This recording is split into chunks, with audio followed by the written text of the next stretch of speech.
বিসমিল্লাহির রহমানির রহিম। আসসালামু আলাইকুম প্রিয় ভাই বোনেরা, কেমন আছেন? আলহামদুলিল্লাহ ভালো আছি। আমি পাতলা মুসুর ডাল রান্না করতেছি। পরিমাণ মতো তেল দিয়ে দিচ্ছি, হলুদ আর লবণ দিয়ে পেঁয়াজ আর রসুন দিয়ে সিদ্ধ করেছি। সিদ্ধ করে ডাল ঘুটুনি দিয়ে ঘুটে এখন বাগা দিচ্ছি।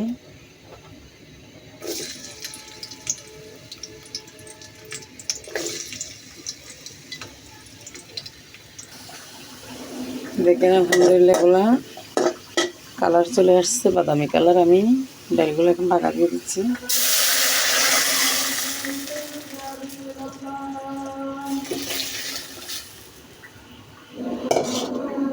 কত সুন্দর কালার আসছে দেখেন আলহামদুলিল্লাহ।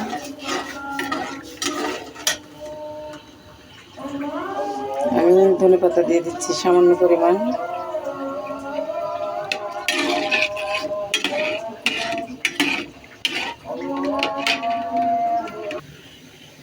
হয়ে গেছে ডাল, পাতলা ডাল রান্না করা আলহামদুলিল্লাহ। দেখেন এখন এগুলোর সাথে খাওয়ার জন্য বরবটি ভাজি করব। দেখেন এগুলো ভাজি করব এখন এগুলোর সাথে খাওয়ার জন্য।